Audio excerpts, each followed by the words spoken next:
Magandang araw po sa inyong lahat, mga minamahal naming taga-subaybay. Muli, isang karangalan na samahan kayo sa isa na namang paglalakbay ng puso't isipan dito sa inyong paboritong channel ng mga kwentong pumupukaw sa damdamin. Naniniwala ba kayo na ang isang tahanang sinira ng kalungkutan ay maaari pang buuin ng pag-ibig? Na ang mga pusong nasugatan ay kayang hilumin ng isang di inaasahang pagdating? Samahan ninyo kaming tuklasin ang kwento nila Alon at Liwayway, isang kwentong magpapatunay na ang tunay na yaman ay hindi nasusukat sa salapi, kundi sa kakayahang magmahal at magbigay ng pag-asa. Ito ang hardin ng pag-asa. Alon Diwa, ang tunog. Para kay Alon Diwa, hindi lang iyon tunog ng isang plorerang nagkabasag-basag sa mamahaling marmol na sahig. Iyon ang tunog ng kanyang pasensya, ang tunog ng kanyang pagkatalo. Ayoko na. Ang sigaw na yon na puno ng panginginig at pagkasuklam ay nagmula kay Yaya Blogsibitin. 17, isang bagong record. Ni hindi man lang siya tumagal ng 24 na oras. Mabilis na bumaba si Alon mula sa kanyang home office at ang bumungad sa kanya ay isang pamilyar na tanawin ng digmaan. Mga una na nagkalat, mga laruang tila sumabog mula sa isang kahon. At sa gitna ng lahat, ang basag na plorera na may mga piraso ng porselanang nakakalat na parang mga buto. Sa tabi nito, may mga mantsa ng kulay pulang pintura sa puting pader na tila dugo sa isang crime scene. Ang babae, ang 17 yaya, ay tumakbo palabas ng pinto. Hawak ang kanyang bag na parang kalasag. Umiiyak na tila hinahabol ng 5 maliliit na demonyo. At doon sila nakatayo. Ang 5 dahilan ng lahat ng ito. Ang 5 piraso ng kanyang puso na siya ring 5 tinik sa kanyang lalamunan. Si Bagwis, ang 10 taong gulang na panganay. Nakataas ang noo na parang isang general na nanalo sa isang laban. Sa tabi niya, ang kambal na si Kidlat at Kulog, 9 na taong gulang, ay nag-appear. Ang mga muka ay puno ng tagumpay. Si Ulan, 8 taong gulang, ay tahimik na nakatayo sa isang sulok, gaya ng dati. Ang kanyang mga mata ay malungkot na nanonood. At si Hamog, ang 7 taong gulang na bunso, ay may hawak na paintbrush na may pintura pa. Ang kanyang ekspresyon ay pinaghalong takot at pagtataka. Hindi sila nagsisisi. Iyon ang pinakamasakit para kay Alon. Sino ang may gawa nito? Tanong niya. Ang kanyang boses ay malamig at kontrolado. Ang uri ng boses na ginagamit niya sa boardroom kapag isang multimilyong kasunduan ang nasa bingit ng pagkabigo. Walang sumagot. Sila ay isang matibay na unit, isang maliit na hukbo. Bumuntong hininga si Alon. Ang bigat ng kanyang bilyong-pisong tech empire ay walang-wala kumpara sa bigat ng pagiging isang solong ama sa 5 suwail na anak. Napapagod na siya. Sakto namang pumasok ang kanyang mayordomo, si Talim. Ang muka ay kasing tigas ng kanyang pangalan.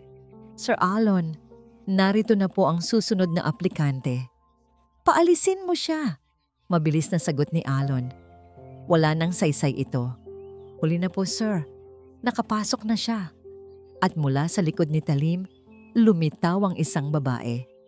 Kung inasahan ni Alon ang isang matronang may bakal na kamao o isang dalubhasang child psychologist na may isang dangkal na resume, nagkamali siya.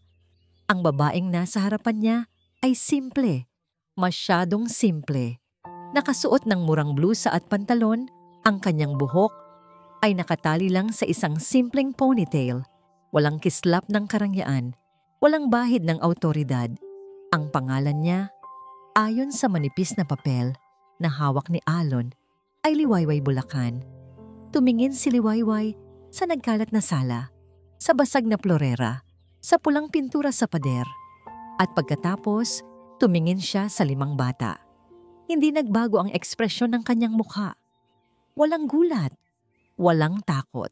Tanging isang kakaibang katahimikan. Magandang umaga po, sabi niya. Ang kanyang boses ay mahinahon. Tinaasan siya ng kilay ni Alon. Sa tingin mo ba maganda ang umagang ito?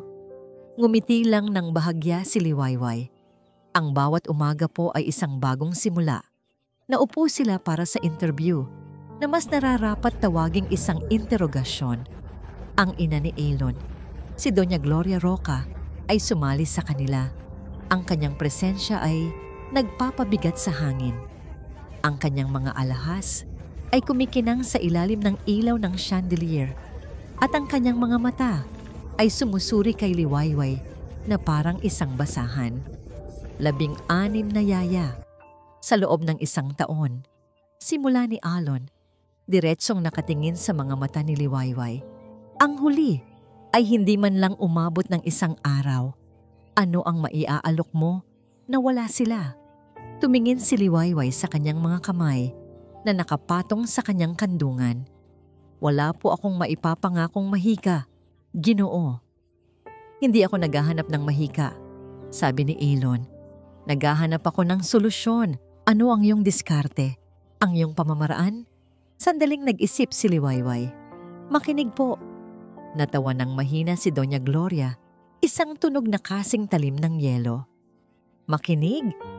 Hiya, kailangan nila ng disiplina, hindi ng tenga. Ngunit hindi natinag si Liwayway. Tumingin siya kay Alon. Paano po ninyo didisiplinahin ang isang bagyo? Paano ninyo uutusan ng isang alon na tumigil? Siguro po, bago natin sila pakalmahin, kailangan muna nating maintindihan kung bakit sila nagagalit. Natigilan si Alon. Sa lahat ng mga eksperto na kanyang inupahan, ngayon lang siya nakarinig ng ganoong sagot. Simple, ngunit may kakaibang lalim. Nakita niya ang pag-iling ng kanyang ina mula sa gilid ng kanyang mata. Nakita niya ang halos hindi mahahalata, mapanuyang ngiti sa mga labi ni Talim. Ang lahat ng lohika sa kanyang utak, ang lahat ng data na kanyang pinag-aralan ay sumisigaw na hindi ito tama. Ang babaeng ito ay hindi kwalipikado. Masyado siyang mahina. Masyado siyang ordinaryo. Ngunit ang desperasyon ay isang makapangyarihang bagay. At sa mga mata ni Liwayway, may nakita siyang isang bagay na matagal na niyang hindi nakikita sa salamin. Pag-asa. Tumayo si Alon. Ang kanyang desisyon ay biglaan at labag sa kanyang masusing pag-iisip.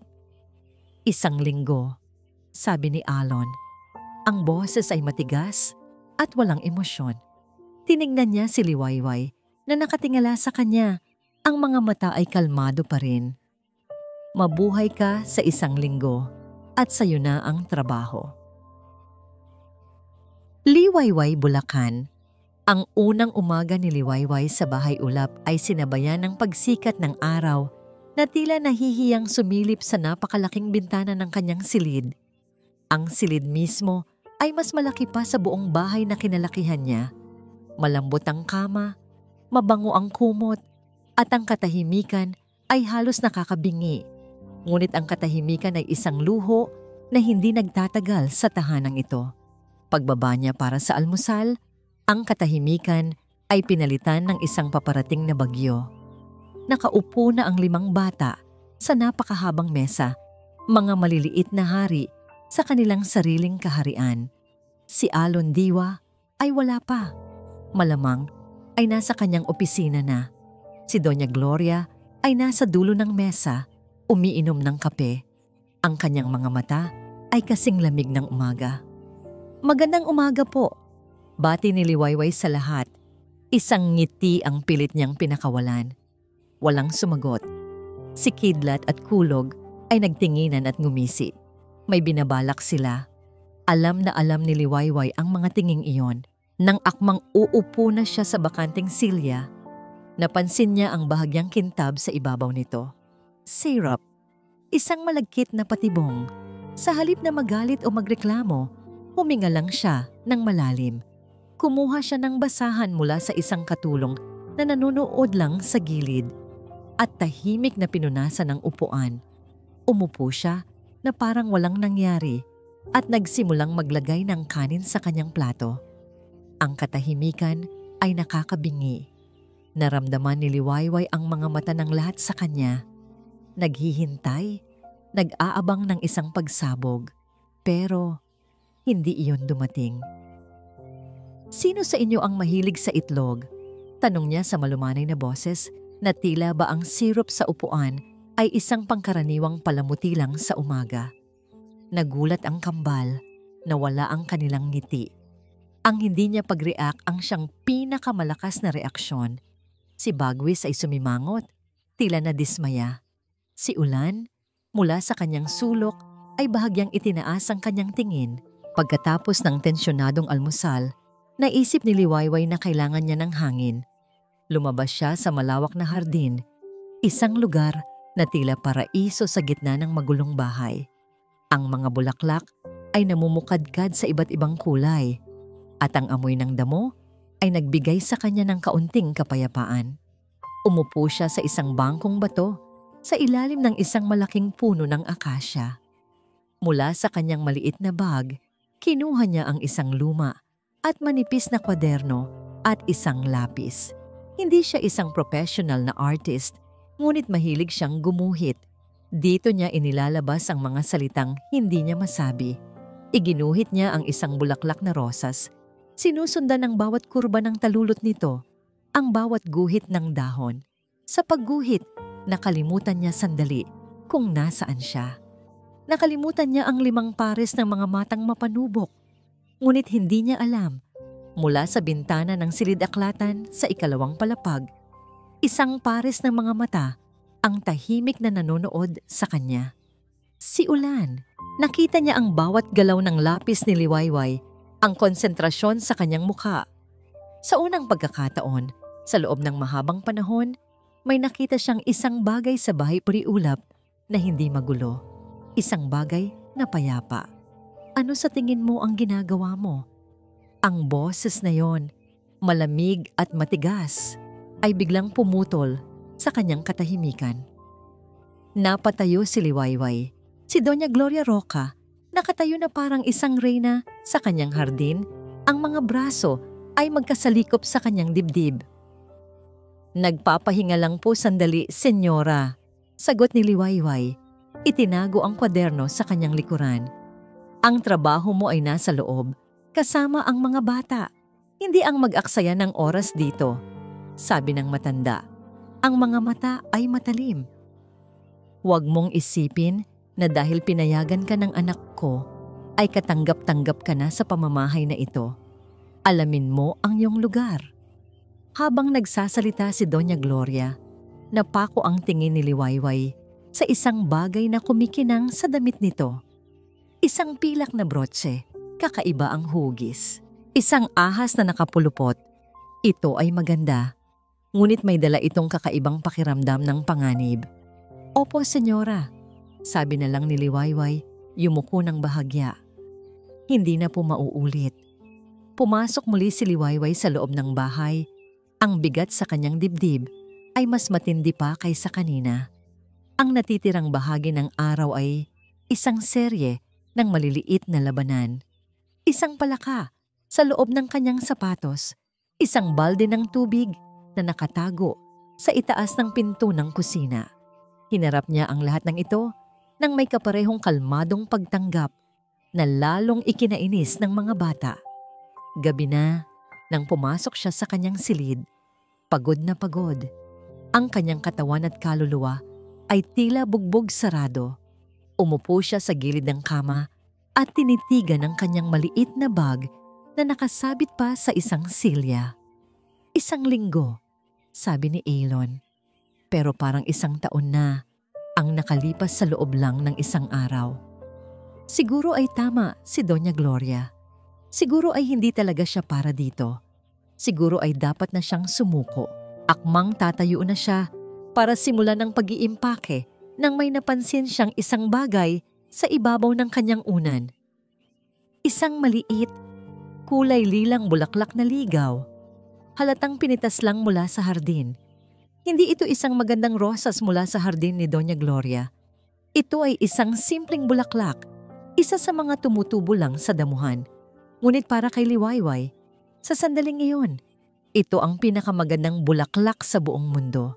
Alam niyang hindi ito galing kay Bagwis o sa kambal, at siguradong hindi kay Ulan. Isang tao lang ang posibleng nag-iwan nito. Si Hamog. Hinawakan niya ang munting bulaklak, isang maliit na tanda, isang munting lihim na ibinahagi sa kanya, isang patunay na sa kabila ng lahat ng gulo, may isang maliit na puso doon na nakakita sa kanya. Napangiti si Liwayway sa unang pagkakataon sa buong araw. Inilagay niya ang bulaklak sa isang baso ng tubig sa tabi ng kanyang kama. Bukas. Susubukan niya ulit bukas. Alon Diwa. Nabasag. Iyon ang unang salita sa isip ni Alon nang pumasok siya sa kanyang pribadong silid-aklatan. Ito ang kanyang santuwaryo. Ang tanging lugar sa bahay ulap kung saan ang gulo ay hindi pinahihintulutang pumasok. Ngunit ngayon, ang gulo ay narito. Sa gitna ng isang malaking mesa, ang kanyang pinakabagong proyekto, isang miniature architectural model ng isang smart city na nilagyan ng mga microsensor at fiber optic lights, ay wasak. Isang maliit na tore ang gumuho. Ang mga maliliit na puno ay nakatumba. Isang malalim na galit ang nagsimulang umakyat sa dibdib ni Alon. Ito ay hindi lang isang modelo.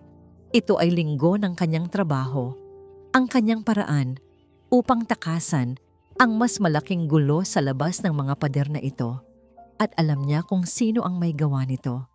May isang bata lang na mahilig pumasok dito ng palihim. Ang kanyang anak na laging nasa anino. Ang bata ng ulan at kalungkutan, si Ulan. Akmang sisigaw na siya para tawagin ang lahat ng may naalala siya. Ang mga kamera. May mga kamera sa bawat sulok ng bahay na ito. Ang kanyang solusyon sa lahat ng bagay. Teknolohiya. Mabilis siyang umupo sa harap ng kanyang computer. Ang kanyang mga daliri ay mabilis na nag-type sa keyboard. Hinanap niya ang footage mula sa silid-aklatan. At doon, nakita niya. Pumasok si Ulan. Ang mga balikat ay nakakrus. Ang muka ay malungkot. Tinitigan niya ang kumikinang na modelo. Hinawakan niya ang isang tore. At sa isang iglap, dahil sa kanyang munting pagkakamali, gumuho ito. Ang takot ay gumuhit sa mukha ng bata. Umiyak siya ng walang tunog. Ang mga luha ay tumutulo lang sa kanyang mga pisngi. Naghigpit ang panga ni Alon. Ngunit ang sumunod na nangyari ang nagpatigil sa kanyang paghinga. Pumasok si Liwayway sa silid. Nakita niya ang sirang modelo. Nakita niya si Ulan na umiiyak sa sulok. Inaasahan ni Alon ang sigaw, ang sermon, ang pagtawag sa kanya. Ngunit wala sa mga yon ang nangyari. Dahan-dahang lumapit si Liwayway hindi sa modelo, kundi kay Ulan. Umupo siya sa sahig sa tabi ng bata. Sa parehong antas niya. Hindi siya nagsalita sa loob ng 1 minuto. Hinayaan lang niya itong umiyak. Pagkatapos, sa isang mahinang boses na halos hindi marinig ng mikropono ng kamera, nagsalita si Liwayway. Alam mo ba, Ulan? Sabi niya. Ang mga ulap sa langit, minsan nabibigatan din sila. Puno sila ng maraming tubig, ng maraming lungkot. Kaya minsan, kailangan nilang umiyak para gumaan. Iyon ang dahilan kung bakit umuulan. Tumingin si Ulan sa kanya. Ang mga mata ay namumugto. Itong syudad na ito, patuloy ni Liwayway, itinuturo ang sirang modelo. Mukhang tinamaan din siya ng isang malungkot na ulan. Pero ang maganda sa mga nasisira ay kaya nating ayusin ulit. Gusto mo bang tulungan akong itayo ulit ang mga gusali? Nakita ni Alon sa screen ng kanyang high-definition na monitor ang isang bagay na hindi ka panipaniwala. Isang maliit, mahiyaing ngiti ang sumilay sa mga labi ni Ulan. Tumango ang bata at magkasama sa sahig ng kanyang perpektong silid-aklatan, sinimulan nilang buuin muli ang nasira. Pinatay ni Alon ang monitor. Sumandal siya sa kanyang upuan. Ang galit ay napalitan ng isang damdaming hindi niya mapangalanan. Paghanga, pagtataka, isang bagay na mainit na gumapang sa kanyang dibdib. Sa loob ng 1 taon, mula nang mamatay ang kanyang asawa, ngayon lang niya ulit nakitang ngumiti si Ulan. Hindi niya namalayan ang oras. Gabi na nang bumaba siya at natagpuan si Liwayway sa kusina. Nag-iisang nagkakape. Tahimik ang buong bahay. Ang mga bata ay natutulog na. "Gising ka pa pala," sabi ni Alon. Ang kanyang boses ay mas magaspang kaysa sa inaasahan niya. Nagulat si Liwayway. "Ginoo." "Hindi po ako makatulog." Kumuha si Alon ng sarili niyang tasa. "Salamat para sa ginawa mo kanina kay Ulan." Ngumiti lang si Liwayway. "Wala po iyon." "Paano mo ginawa?" tanong ni Alon. Ang tanong ay puno ng tunay na pagtataka. Ang mga pinakamahuhusay na child psychologist, nabigo sila. Pero ikaw? Nagkibit balikat si Liwayway. "Hindi po ako psychologist, Ginoo. Nakikinig lang po ako." Tinitigan siya ni Alon sa ilalim ng malabong ilaw ng kusina. Sa unang pagkakataon, hindi niya nakita ang isang simpleng aplikante o isang hamak na yaya. Nakita niya ang isang babaeng may karunungang hindi natututunan sa mga libro. Isang babaeng nagdala ng isang maliit na sinag ng araw sa pinakamadilim na sulok ng kanyang pamilya. Isang ngiti ang gumuhit sa mga labi ni Alon. Isang tunay na ngiti na hindi madalas makita. "Magaling kang makinig, Liwayway." Ang sandaling iyon, ang simpleng pag-uusap sa ibabaw ng 2 tasa ng kape, ay may kakaibang init. Isang bagay na bago. Isang bagay na posibleng maging pag-asa. Ngunit mula sa bahagyang bukas na pinto ng dining room, nakatayo sa dilim si Doña Gloria. Nakita niya ang lahat.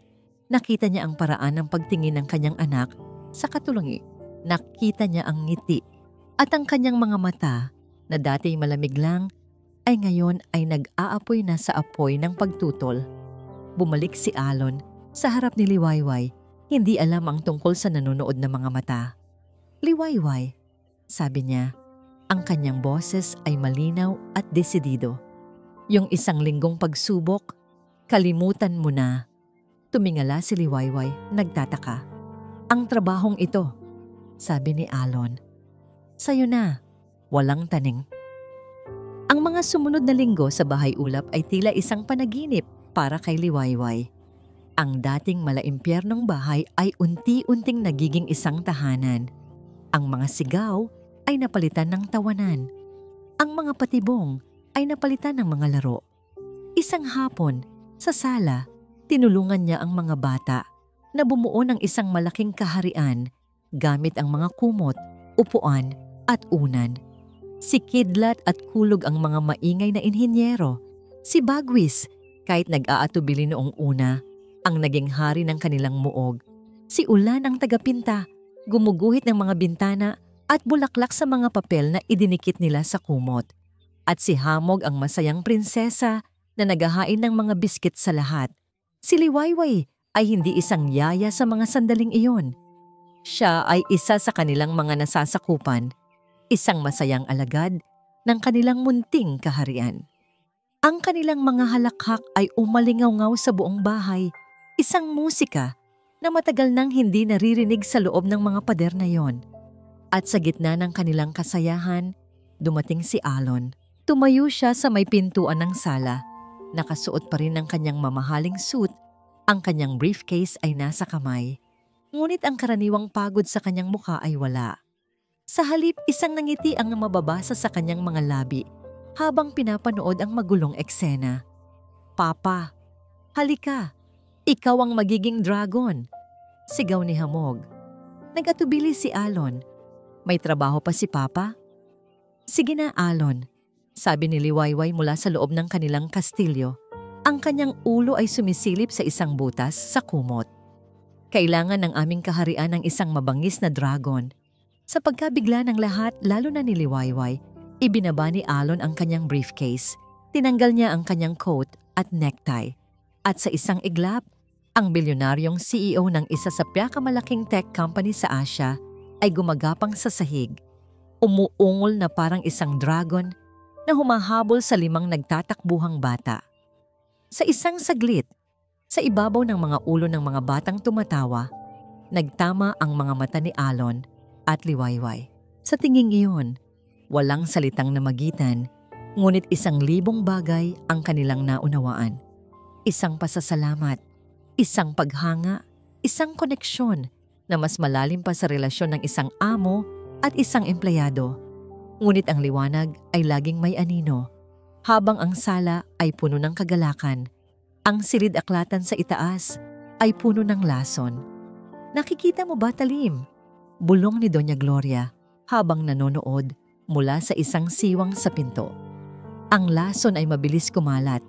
Binabalot na niya hindi lang ang mga bata, kundi pati na rin ang aking anak. Si Talim ay nakatayo sa likod niya. Ang kanyang mukha ay walang emosyon. Ano po ang nais ninyong gawin, senyora? Kailangan nating putulin ang ugat bago pa ito tuluyang kumapit. Sagot ni Gloria, ang kanyang boses ay kasing talim ng kanyang pangalan. Hindi lang ito tungkol sa yaman, Talim. Ito ay tungkol sa dugo, sa pangalan. Hindi ako papayag na ang kasaysayan ay maulit muli. Humarap siya sa kanyang mayordomo. Kailangan nating gumawa ng isang sitwasyon, isang aksidente, na magpapakita kay Alon na ang babaeng iyan ay nagdadala ng kapahamakan sa bahay na ito. Isang bagay na hindi niya maaaring isantabi. Masusunod po, senyora, sagot ni Talim. Isang bahagyang kislap ang dumaan sa kanyang mga mata. Mayroon na po akong naiisip.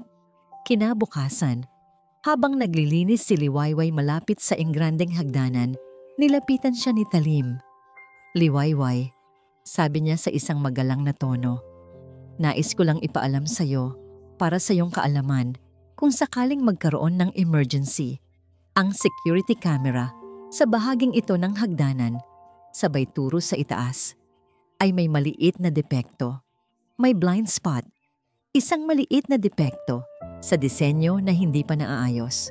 Mabuti nang alam mo. Tumingin si Liwayway sa camera at pagkatapos ay kay Talim. Salamat po sa paalala, Mang Talim. Ngumiti si Talim. Isang ngiting hindi umabot sa kanyang mga mata bago magpatuloy sa kanyang paglalakad. Walang kamalay-malay si Liwayway sa tunay na kahulugan sa likod ng babala na iyon. Para sa kanya, iyon ay isang simpleng impormasyon. Hindi niya alam na iyon ay isang paghahanda para sa isang balak na mas madilim pa sa pinakamadilim na gabi. Nang gabing iyon, nang ang buong bahay ay natutulog na at ang tanging maririnig ay ang tibok ng lumang orasan, napabalikwas si Liwayway sa kanyang kama. May narinig siya, isang kakaibang kaluskos, mahina, ngunit malinaw. Isang tunog ng isang bagay na kinikis-kis sa kahoy at nagmula ito sa direksyon ng engrandeng hagdanan. Ang katahimikan sa umaga ay binasag ng isang sigaw. Hindi ito isang sigaw ng kagalakan o paglalaro. Ito ay isang sigaw ng purong takot. Mabilis na tumakbo si Alon palabas ng kanyang opisina. Ang puso niya ay kumakabog ng malakas sa kanyang dibdib. Ang tunog ay nagmula sa direksyon ng engrandeng hagdanan. Ang nakita niya ay isang eksenang tila huminto sa oras, isang bangungot na nagkakatotoo. Si Bagwis, ang kanyang panganay, ang kanyang matapang at palaban na anak, ay nasa gitna ng pagkahulog. Ang mga paa nito ay tila nawalan ng kapit sa makintab na kahoy ng hagdan. Ang katawan ay walang kontrol na bumabagsak paurong. Ang kanyang mga mata ay nanlalaki sa takot at sa ibaba niya si Liwayway nang hindi nag-iisip sa isang kilos na puno ng purong likas na ugali. Sumugod si Liwayway pasulong. Iniharang niya ang kanyang sariling katawan. Sinalo niya si Bagwis bago pa man tumama ang ulo nito sa matigas na sahig na marmol. Ang tunog ng kanilang pagbagsak ay isang nakakabinging kalabog. Napapikit si Alon sa sakit na naramdaman niya para sa kanila. Bagwis! Sigaw niya tumakbo pababa ng hagdan, nilalaktawan ang bawat dalawang baitang. Nang makarating siya sa ibaba, nakita niyang si Bagwis ay ligtas. Kahit na umiiyak dahil sa takot, ligtas sa mga bisig ni Liwayway. Ngunit si Liwayway, daing niya. Ang kanyang mukha ay napangiwi sa sakit. Sinubukan niyang tumayo, ngunit napaupo lang muli. Ang paa ko. Tiningnan ni Alon ang kanyang bukong-bukong. Mabilis itong namamaga. Isang masamang pagkakatapilok o marahil ay mas malala pa. Dahan-dahan niyang binuhat si Liwayway tulad ng pagbuhat sa isang babasaging bagay. Nagulat siya sa kung gaano siya kagaan. Dinala niya siya sa sofa sa sala habang ang ibang mga bata ay nagtipon sa paligid. Ang kanilang mga mukha ay puno ng pag-aalala. Anong nangyari? Tanong ni Alon kay Bagwis. Ang kanyang boses ay nanginginig sa pinaghalong galit at takot. Hindi ko po alam, Papa. Sabi ni Bagwis, humihikbi. Bigla na lang po. Nadulas ako. Parang may langis. Lumuhod si Alon at sinuri ang hagdan. Wala siyang nakitang kahit ano. Ngunit nang haplusin niya ang ibabaw ng kahoy, naramdaman niya ito. Isang bahagyang madulas, malagkit na pakiramdam. Walang kulay, walang amoy. Isang kapabayaan, isang boses ang umalingaw-ngaw mula sa itaas. Si Doña Gloria, kasama si Talim sa likuran niya. Talim, tawagin mo ang lahat ng tauhan. Alamin kung sino ang nagwalis ng kasangkapang may dalang langis dito. Mabilis na kumilos si Talim. Masusunod po, senyora. Nagkunwari siyang nag-i-inspection sa lugar at pagkatapos ay natuklasan niya ang isang bote ng floor wax na bahagyang nakabukas sa ilalim ng isang maliit na mesa malapit sa hagdanan. Ito po, senyora, isang kapabayaan ng isa sa mga tagapaglinis. Tiningnan ni Alon ang bote. Pagkatapos ay ang kanyang ina. May kung anong hindi tama. Masyadong mabilis, masyadong malinis. Ngunit ang pag-aalala niya ay bumalik kay Liwayway na tahimik na nakaupo. Kinakagat ang kanyang labi upang pigilan ang sakit. Kailangan kitang dalhin sa ospital, sabi ni Alon sa kanya. Huwag na po, Ginoo. Ayos lang ako. Tapilok lang po ito. Mahinang sagot ni Liwayway. Hindi. Ako ang magpapasya. Ang kanyang boses ay hindi nag-iiwan ng lugar para sa pagtatalo. Habang naghahanda ang driver, umupo si Alon sa tabi ni Liwayway. Kumuha siya ng ice pack mula sa isang katulong at maingat na inilagay ito sa namamaganitong bukong-bukong. Ang pagdampi ng kanilang mga balat ay nagpadala ng isang kakaibang kuryente sa kanyang mga ugat. Salamat! Bulong ni Alon. Ang kanyang boses ay puno ng emosyon. Iniligtas mo ang anak ko. Tumingin si Liwayway sa kanya. Ang kanyang mga mata ay malinaw sa kabila ng sakit. Gagawin ko po iyon para sa kahit sino sa kanila. Sa sandaling iyon, habang nakatingin siya sa babaeng nasaktan dahil sa pagprotekta sa kanyang pamilya, naramdaman ni Alon ang isang matinding proteksyon para sa kanya. Hindi na ito tungkol sa pagiging isang mahusay na yaya. Ito ay higit pa roon. Nang gabing iyon, matapos nilang bumalik mula sa ospital, isang masamang sprain, sabi ng doktor, ginawa ni Alon ang laging ginagawa kapag may problema siyang hindi maintindihan. Hinanap niya ang data. Pinuntahan niya ang security room at sinubukang i-rewind ang footage mula sa kamera sa hagdanan. Ngunit nang subukan niyang i-play ang recording mula sa nakaraang gabi hanggang sa oras ng aksidente, isang mensahe ang lumitaw sa screen. Data corrupted. Tumayo si Alon. Ang kanyang mga kamay ay nakakuyom sa kanyang tagiliran. Isang kapabayaan? Hindi. Isang nasirang file sa eksaktong lokasyon na yon? Imposible. Hindi ito isang aksidente. Ito ay isang babala. At sa kaibuturan ng kanyang puso, alam niyang ang babalang iyon ay hindi para kay Bagwis. Ito ay para kay Liwayway. Nakaupo si Liwayway sa paborito niyang bangko sa hardin. Ang kanyang paa na may benda ay maingat na nakapatong sa isang maliit na upuan. Isang linggo na ang nakalipas mula sa aksidente at kahit paunti-unti nang gumagaling ang kanyang pilay, ang takot na naramdaman niya noong araw na yon ay nananatili pa rin. Ngunit ang takot na yon ay nahahaluan ng isang bagong pakiramdam ng pagiging kabilang. Ang paraan ng pag-aalaga sa kanya ni Alon, ang pag-aalala sa mga mata ng mga bata. Lahat iyon ay nagparamdam sa kanya na siya ay higit pa sa isang empleyado. Mag-isa ka yata, Hija. Napalingon si Liwayway. Si Doña Gloria lumalapit sa kanya. Hindi na may karaniwang malamig na tingin, kundi may isang pilit na ngiti. Umupo ito sa tabi niya. Naging alerto agad ang buong katawan ni Liwayway. Iniisip ko lang ang mga nangyari, mahinang sabi ni Doña Gloria. Ang kanyang mga mata ay nakatingin sa malayo. At napagtanto ko, nagkamali ako tungkol sa'yo. Gulat na napatingin si Liwayway sa matanda. Mayroon kang angking galing sa mga bata, Liwayway. Patuloy nito. Isang biyaya. Ngunit ang isang biyayang tulad niyan ay nasasayang lang sa pagiging isang yaya. Ang isang tulad mo ay nararapat sa isang silid-aralan. Bilang isang guro. Kinuha ni Doña Gloria ang kamay ni Liwayway.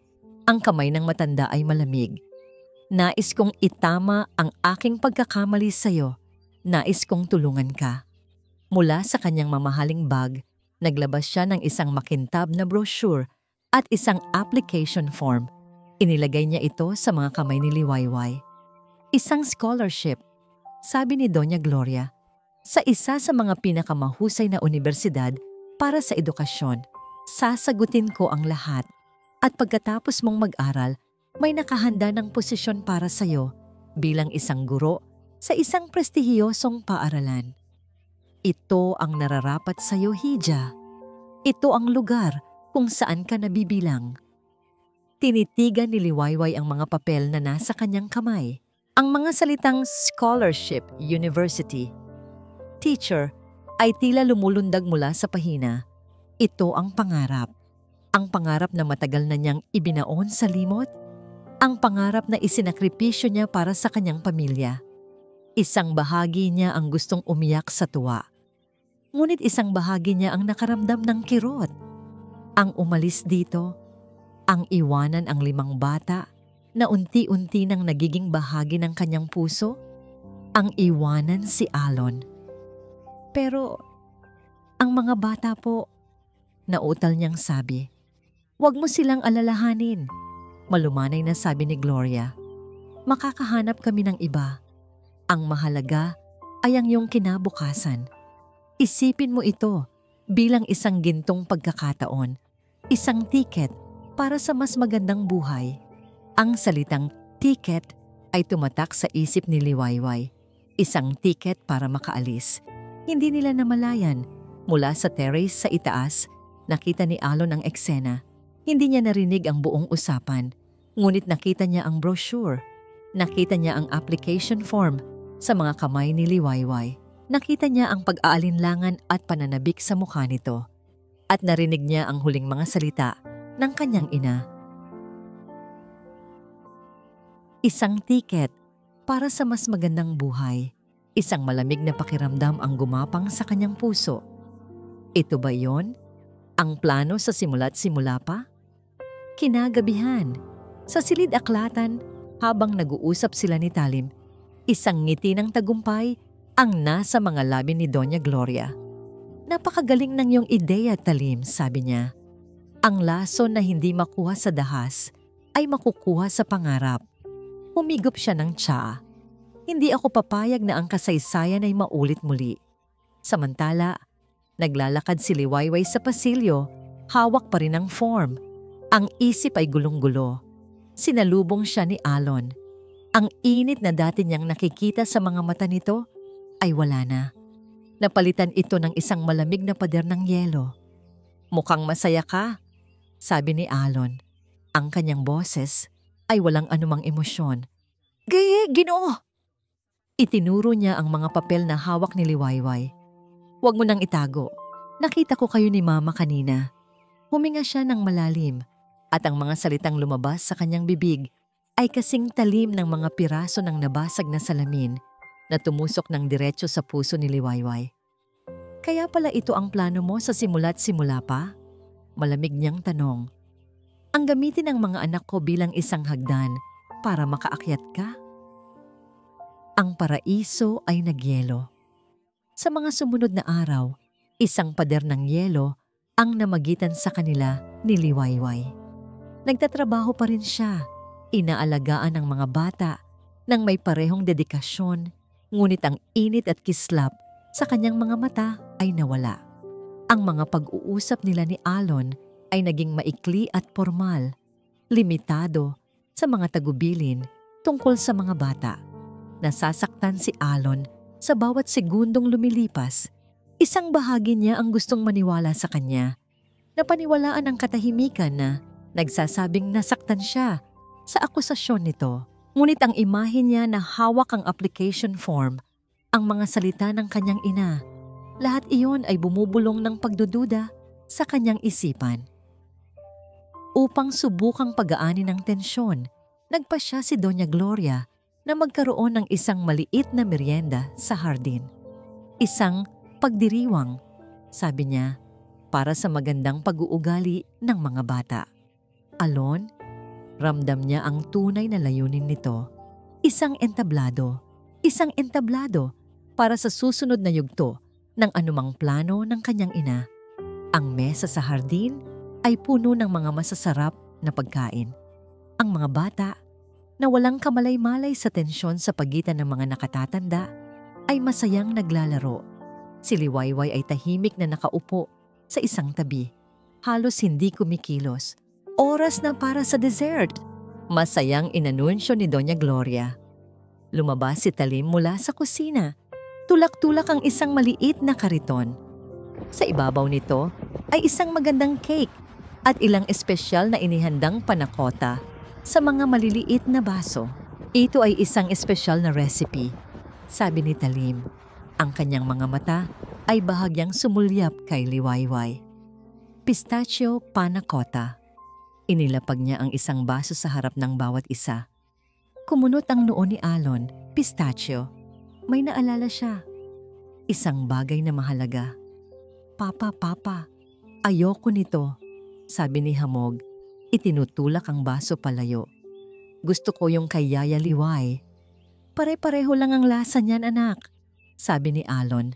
Medyo naiinis sa pagkapili ng anak. Hindi po. Mas masarap yung sa kanya, tignan mo.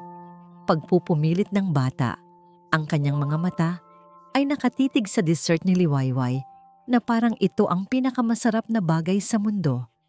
Bago pa man makasagot si Liwayway o si Alon, sa isang mabilis na kilos ng isang 7 taong gulang, kinuha ni Hamog ang kutsara ni Liwayway, sumubo ng isang malaking serving ng panakota at isinubo ito. Hamog! Saway ni Alon. Ngumiti si Hamog. Ang kanyang bibig ay puno. Ngunit ang nangiting iyon ay mabilis na nawala.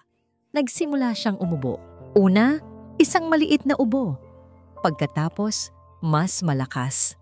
Ang kanyang muka ay nagsimulang mamula.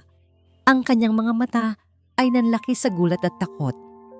Ang kanyang maliliit na kamay ay napahawak sa kanyang lalamunan. Hindi siya makahinga. At doon naaalala ni Alon ang allergy. Si Hamog ay may malubhang allergy sa isang bihirang uri ng mani na halos kamukha ng pistachio. Isang allergy na isinulat niya sa makapal na folder ng medical records ng mga bata. Isang folder na ipinagkatiwala niya sa isang tao lang para sa kaligtasan ng lahat.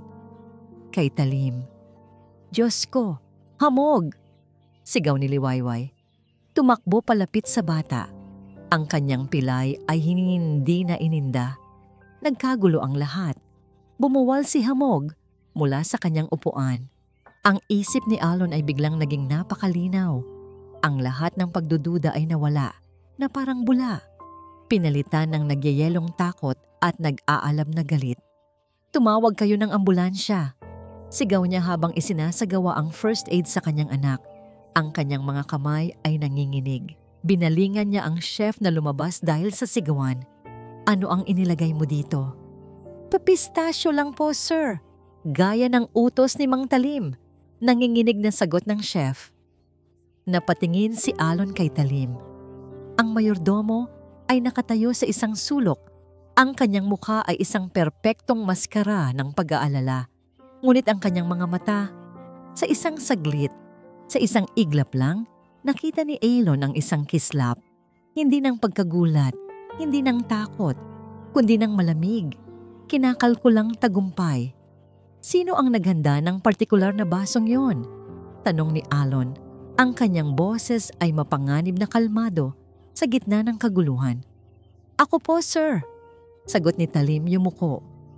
Inihanda ko po ng may espesyal na pag-iingat ang para kay Ma'am Liwayway upang masigurong malinis. Ang mga salitang iyon ay tumama kay Alon na parang isang sampal. Ang dessert na may lason, ito ay inilaan para kay Liwayway. Inaasahan nilang tatanggihan ito ng bata. Inaasahan nilang si Liwayway ang kakain. Inaasahan nilang masisisi si Liwayway sa kapabayaan. O mas malala pa, ngunit ang hindi nila inaasahan ay ang pagmamahal ng isang bata para sa kanyang yaya. At sa sandaling iyon, habang hawak niya ang kanyang nahihirapang anak, alam na ni Alon. Ang aksidente sa hagdanan, ang alok na scholarship, ang lason sa paraiso. Ang mga ito ay hindi magkakahiwalay na mga kaganapan. Ang mga ito ay mga piyesa sa isang malupit at mapanganib na laro. At si Liwayway ay hindi ang manlalaro. Siya ang target. Ang tunog ng sirena ng ambulansya na papalayo ay tila isang hudyat ng digmaan para kay Alon. Sa ospital, matapos masigurong stable na ang kondisyon ni Hamog, salamat sa mabilis niyang reaksyon at sa EpiPen na laging nasa kanyang bulsa, ang takot ni Alon ay napalitan ng isang malamig at matalas na determinasyon. Hindi na siya naniniwala sa mga pagkakataon.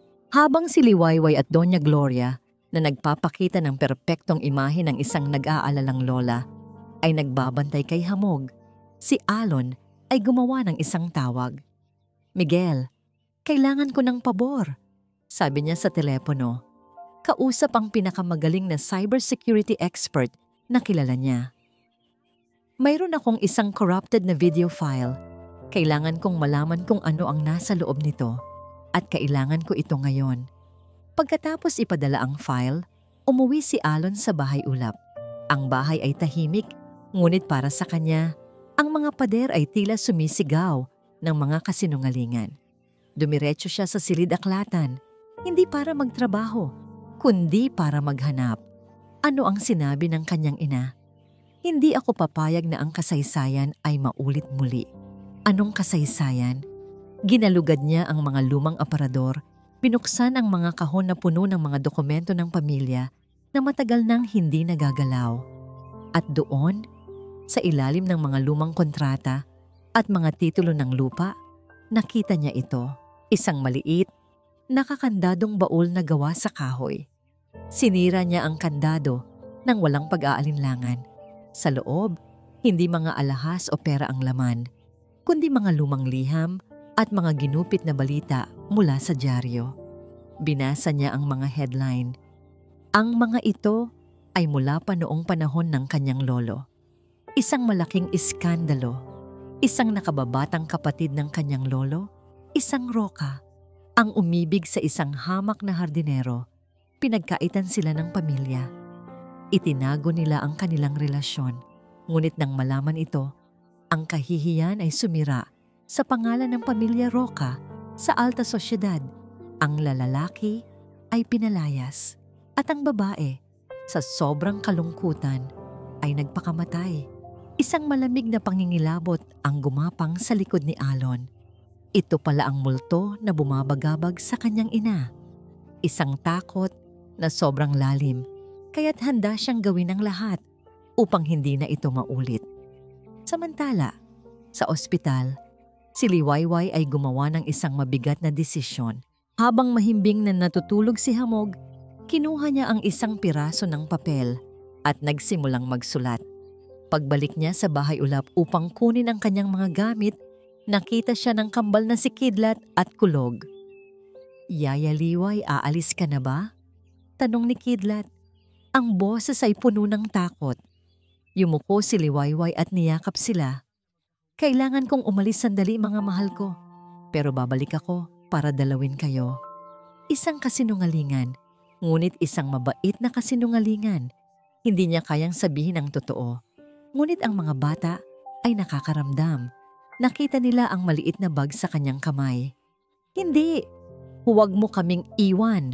Sigaw ni Kulog at nagsimula silang umiyak. Narinig sila ni Bagwis at Ulan at lumabas mula sa kanilang mga silid. Sa isang iglap, si Liwayway ay napapaligiran na ng 5 umiiyak na bata. Nakayakap sa kanyang mga binti, nagmamakaawang huwag umalis. Ito ang eksenang naabutan ni Alon pag-uwi niya. Ang puso niya ay nadurog sa nakita. At sa sandaling iyon, tumunog ang kanyang telepono. Isang email mula kay Miguel.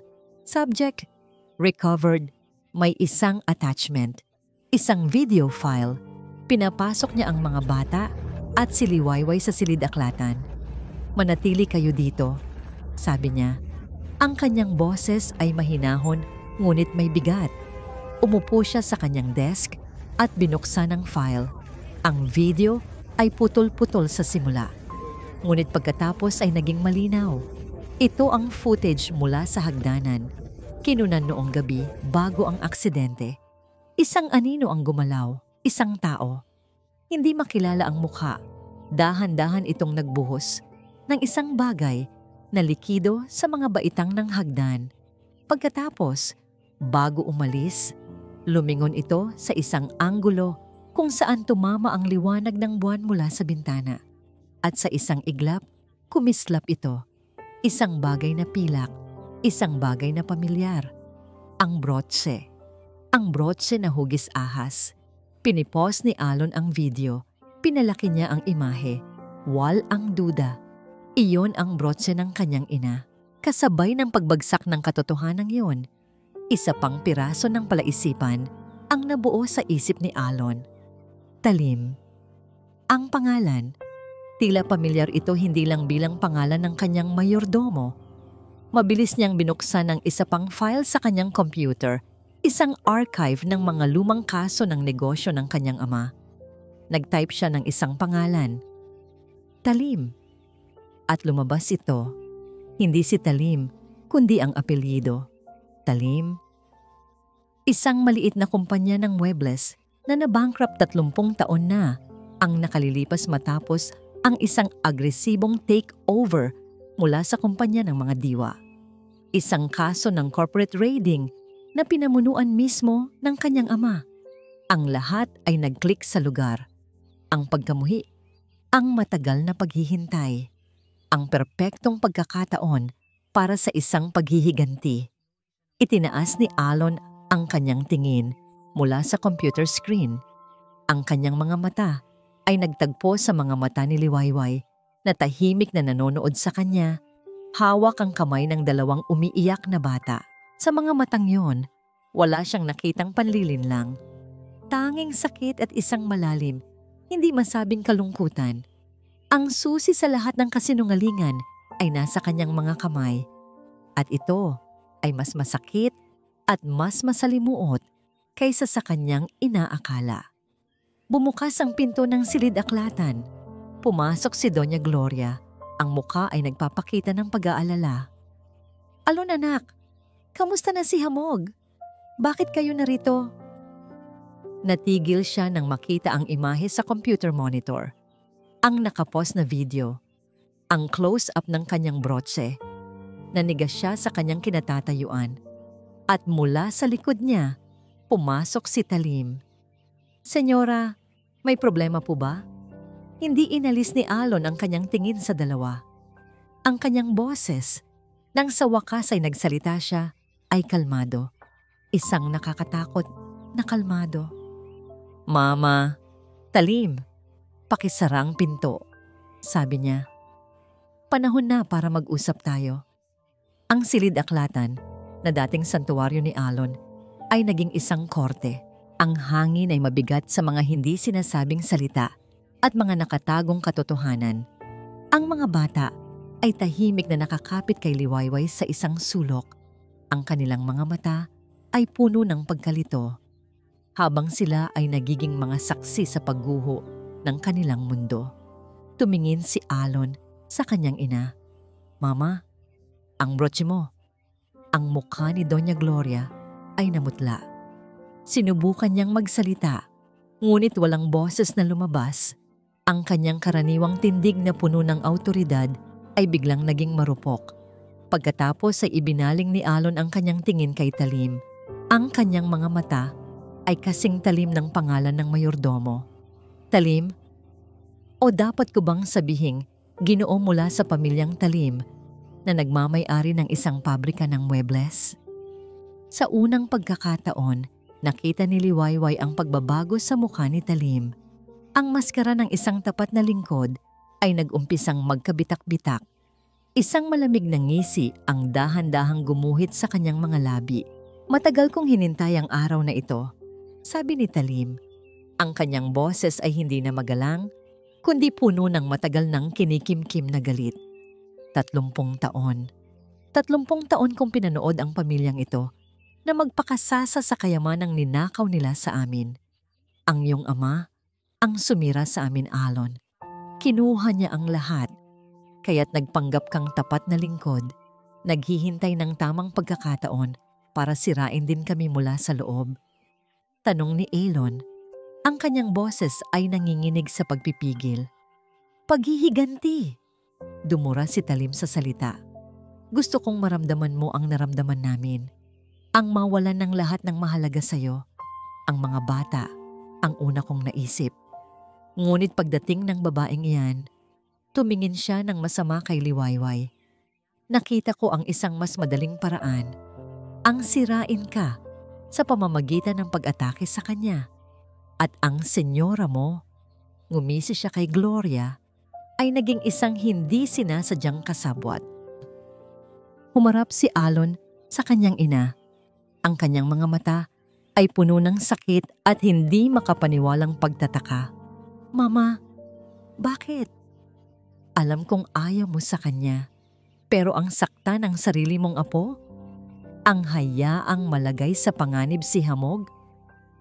Nagsimulang umiyak si Doña Gloria. Ang kanyang katawan ay nanginginig. Hindi ko alam ang tungkol sa lason. Maniwala ka, Alon. Ang gusto ko lang ay paalisin siya.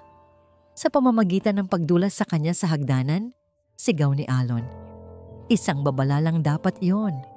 Humagulgol si Gloria. Natakot ako, anak.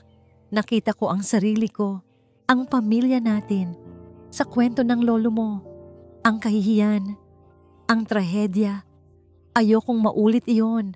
Ayokong masira ka dahil sa isang pag-ibig na hindi tama. Pag-ibig na hindi tama? Ulit ni Alon. Ang kanyang boses ay biglang bumaba, puno ng isang nakakakilabot na intensidad.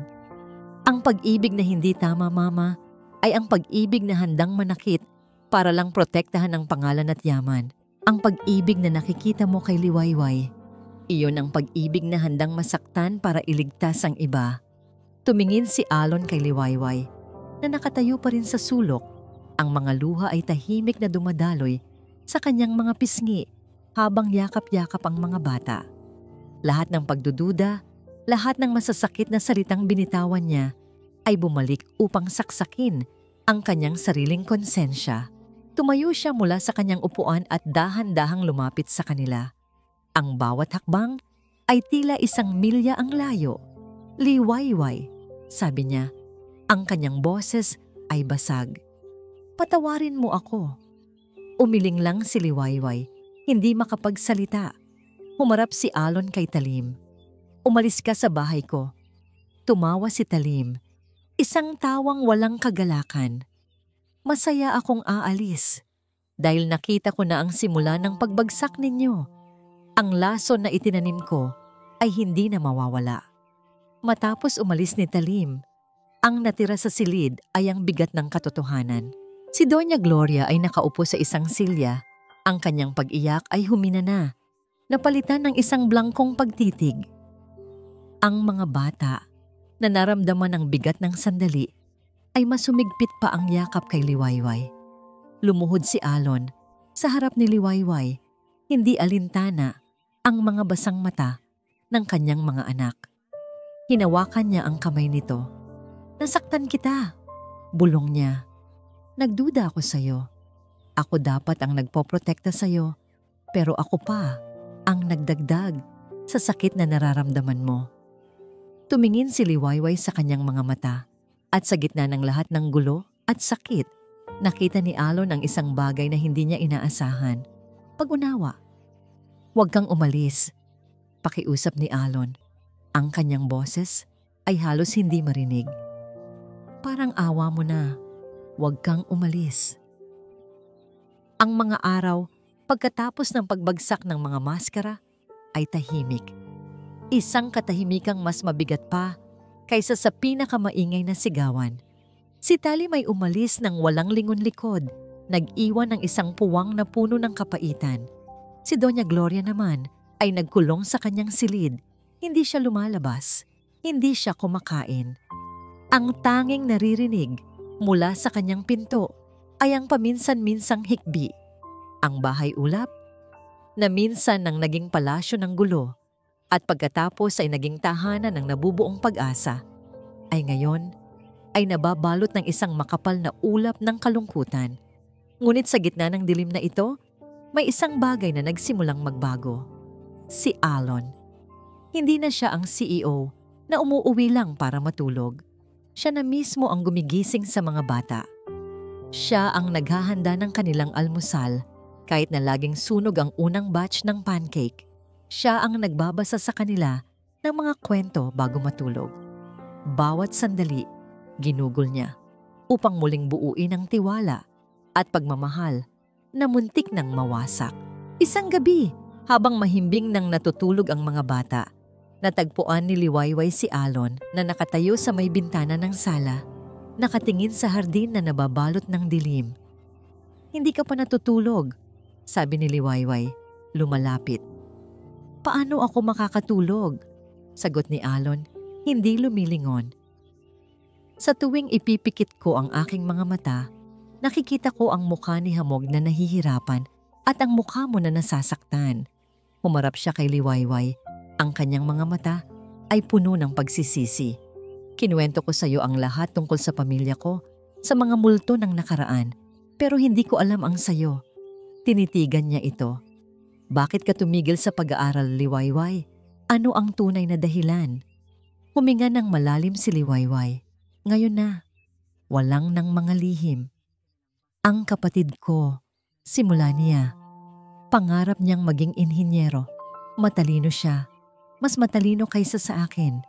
Ngunit isang araw, nasangkot siya sa isang gulo sa eskwelahan. Isang bagay na hindi niya sinasadya, pero malaki ang kasalanan. Para hindi masira ang kanyang record, para hindi mawala ang kanyang scholarship, inako ko ang kasalanan." Tumingin siya kay Alon. "Masakit iwanan ang pangarap ko, pero mas masakit makita ang pangarap niya na gumuho. Kaya pinili ko siya. Pinili ko ang pamilya ko." Natigilan si Alon.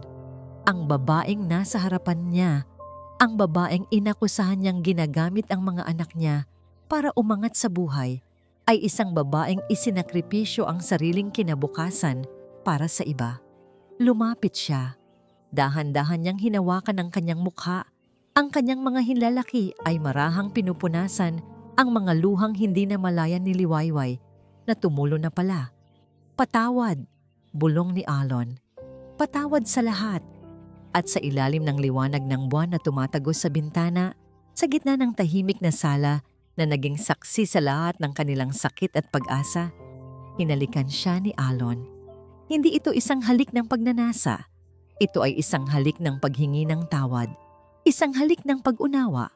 Isang halik na nagsasabing, "Nandito ako, nakikita kita, naiintindihan kita." Isang halik na nagsimulang maghilom sa mga sugat na hindi nakikita ng mata. Kinabukasan, naghanda si Liwayway ng isang tray ng pagkain.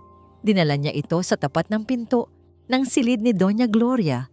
Kumatok siya, ngunit walang sumagot. Sa halip na umalis, marahan niyang iniwan ang tray sa sahig sa tapat ng pinto. Wala siyang sinabi, ngunit ang kilos na yon ay nagsabi ng lahat, ng pagpapatawad, ng pag-asa, ng isang paanyaya para muling magsimula. Nang gabing iyon, nang muling dumaan si Liwayway sa pasilyo, nakita niyang wala na ang tray. At kinabukasan, sa unang pagkakataon, sa loob ng isang linggo, bumukas ang pinto ng silid ni Doña Gloria. "Kabko," Lumipas ang ilang buwan. Ang malamig na ulap na bumalot sa bahay ulap ay dahan-dahang nawala. Pinalitan ng isang bagong uri ng sikat ng araw. Isang sikat na mas mahinahon, mas matatag, at mas totoo. Ang almusal ay hindi na isang labanan. Ito ay naging isang masayang gulo. Si kidlat at kulog ay naguunahan pa rin. Ngunit ngayon ay sa pagkuha ng huling piraso ng pandesal para kay Liwayway. Si Bagwis, ang dating rebelding general, ang siyang nagiging tagapamagitan. Si Ulan ay madalas nang ngumingiti at ang kanyang mga guhit ay hindi na puro malulungkot na ulap, kundi mga makukulay na bahaghari. At si Hamog ay laging nakakapit sa kamay ni Liwayway, ang kanyang anino ng kagalakan. Si Doña Gloria ay nagbago rin. Ang kanyang pagmamataas ay napalitan ng isang tahimik na pagsisisi. Hindi pa rin siya palakibo, ngunit ang kanyang mga kilos ay nagsasalita ng malakas. Isang hapon, nakita ni Alon ang kanyang ina na tinuturuan si Hamog kung paano mangganchilyo, isang bagay na itinuro sa kanya ng sarili niyang ina. Ang tanawing iyon ay isang bagay na inakala ni Alon na hinding-hindi na niya makikita. Ngunit ang pinakamalaking pagbabago ay nakita ni Alon sa kanyang sarili.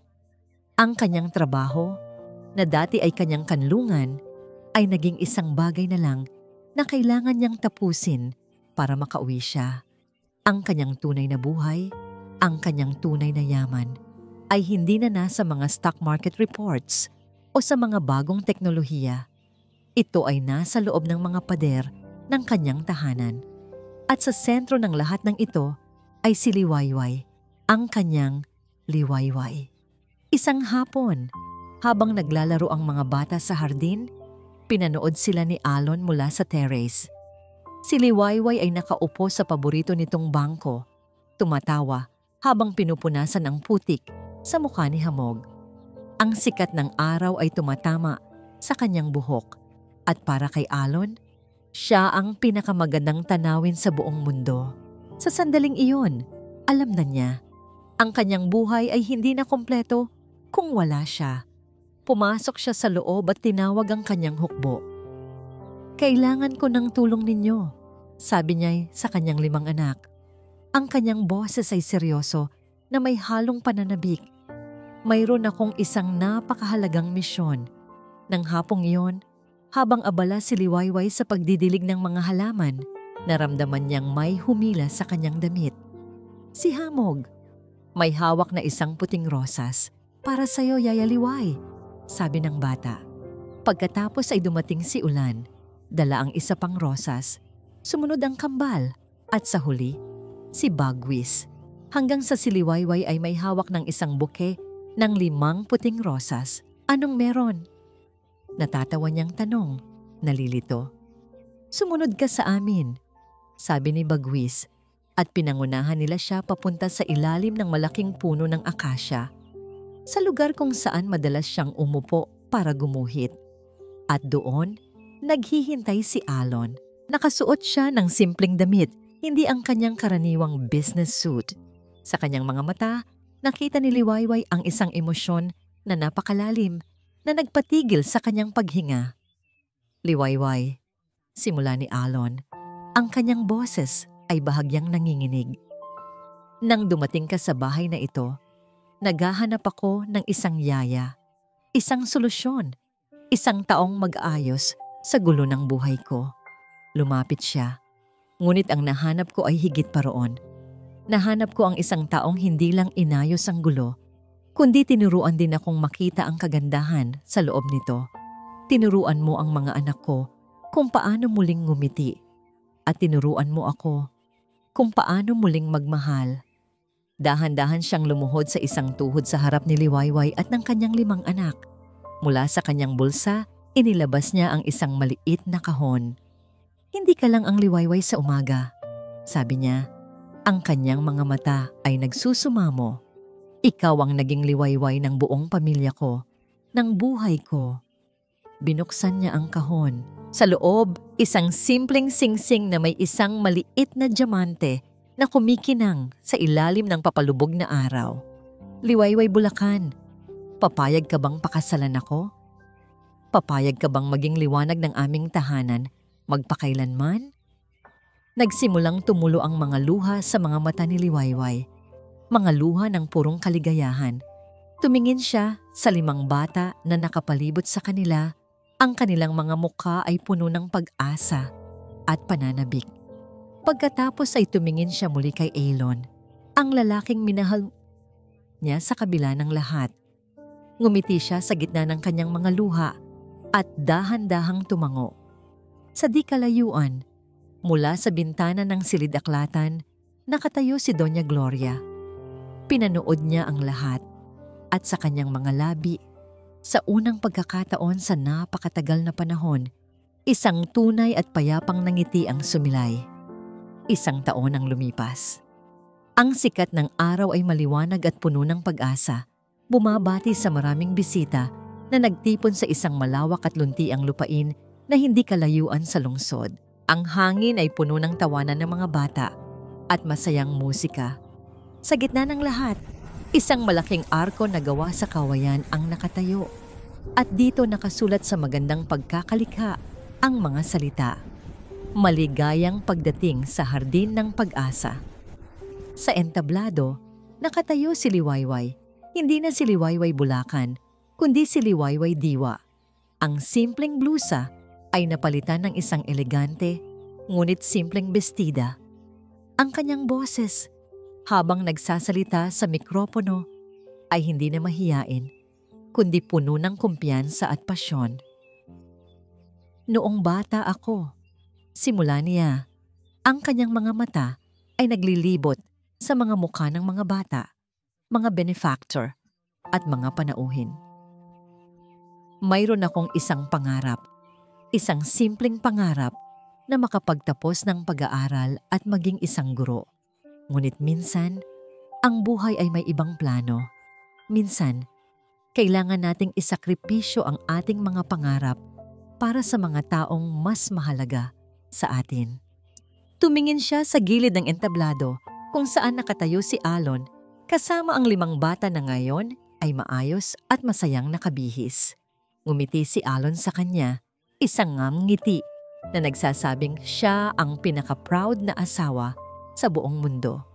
Natutunan ko, patuloy ni Liwayway, na ang isang pangarap na hindi natupad ay hindi nangangahulugang isang kabiguan. Minsan, ito ay isang pagkakataon lamang upang bumuo ng isang mas malaki at mas makabuluhang pangarap. Isang pangarap na hindi lang para sa sarili mo, kundi para sa iba. Ikinumpas niya ang kanyang kamay sa paligid. Ang hardin ng pag-asa ay ang pangarap na yon. Isang lugar kung saan walang batang maiiwan. Isang lugar kung saan ang bawat binhi ng kaalaman ay didiligan ng pagmamahal at ang bawat pangarap ay bibigyan ng pagkakataong mamukadkad. Nagpalakpakan ang mga tao.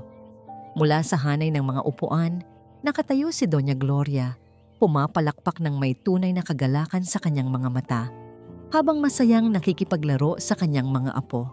Bumaba si Liwayway sa entablado at sinalubong siya ni Alon ng isang mahigpit na yakap. "Ang galing mo, mahal ko," bulong ni Alon sa kanyang tainga. "Ikaw ang pinakamatagumpay na proyekto na nakita ko sa buong buhay ko." "Hindi ito proyekto," ngumiti si Liwayway. "Ito ang ating kwento." Ang huling bahagi ng programa ay ang seremonyal na pagtatanim ng puno. Magkakasama ang 7 miyembro ng pamilyang Diwa, si Alon, si Liwayway at ang kanilang 5 anak ay lumapit sa isang maliit na puno ng nara na nakahanda sa gitna ng hardin. Bawat isa sa kanila ay naglagay ng kanilang mga kamay sa puno. Ang malalaking kamay ni Alon, ang maselang mga kamay ni Liwayway, at ang maliliit na mga kamay ni Bagwis, Kidlat, Kulog, Ulan at Hamog. Magkakasama, ibinaon nila ang mga ugat nito sa matabang lupa. Habang naglalagay sila ng lupa sa paligid ng puno, tumingala si Liwayway sa asul na langit. Naalala niya ang unang araw niya sa bahay ulap, ang pakiramdam ng pagiging nawawala. at walang halaga. At ngayon, narito siya, napapaligiran ng isang pamilyang buo at nagmamahalan, nagtatanim ng isang simbolo ng pag-asa para sa daan-daang iba pang mga bata. Ang kanilang pag-ibig na isinilang mula sa gulo at sinubok ng mga kasinungalingan ay hindi lang naghilom ng isang pamilya. Ito ay namukadkad at naging isang hardin para sa lahat. Habang ang araw ay dahan-dahang lumulubog sa kanluran, naghahagis ng ginintuang sinag sa kanilang lahat, ang hangin ay napuno ng tunog ng kanilang mga tawa. Isang perpektong pagtatapos, isang perpektong simula. At dito po nagtatapos ang kwento nila, Liwayway at Alon. Isang paglalakbay na nagturo sa atin na ang tunay na pag-ibig ay hindi natatagpuan sa pagkakatulad ng estado sa buhay, kundi sa kakayahang unawain at paghilumin ng mga sugat ng nakaraan. Ipinakita nito na ang isang pusong puno ng pag-asa ay kayang diligan ang pinakatuyot na lupa at palaguin ang isang hardin ng walang hanggang pagmamahal. Taos-puso po akong nagpapasalamat sa inyong walang sawang pagsubaybay sa bawat kabanata ng kanilang buhay. Sana po ay may mga aral kayong napulot at inspirasyong baon-baon mula sa kanilang kwento. I-comment nyo lang po sa ibaba kung ano ang pinakapaborito ninyong eksena o kung anong aral ang pinakanumatak sa inyong puso. Gusto po naming marinig ang inyong mga saloobin. Kung nagustuhan nyo ang kwentong ito, isang pindot lang po sa like button, i-share sa inyong mga kaibigan at kapamilya, at syempre, huwag kalimutang mag-subscribe para sa mas marami pang kwentong aantig sa inyong mga damdamin. Muli, ako po ang inyong lingkod, nag-iiwan ng isang paalala. Ang bawat puso ay may sariling kwento at ang bawat kwento ay may aral na naghihintay. Hanggang sa muli. Paalam.